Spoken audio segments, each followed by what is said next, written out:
അമ്പലപ്പുഴി ഉണ്ണിക്കണ്ണനോടു നീ എന്തു പരിഭവം മെല്ലയോതി വന്നുവോ കൽവിളക്കുകൾ പാതി മിന്നി നിൽക്കവേ എന്തു നൽകുവാൻ എന്നെ കാത്തു നിന്നു നീ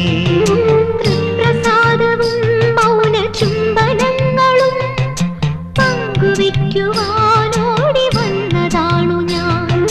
രാഗചന്ദനം നിന്റെ നെറ്റിയിൽ തൊടാൻ ഗോപകന്യയായോടി വന്നതാണു ഞാൻ അമ്പലപ്പുഴി ഉണ്ണിക്കണ്ണനോടു നീ എന്തു പരിഭവം മെല്ലയോതി വന്നു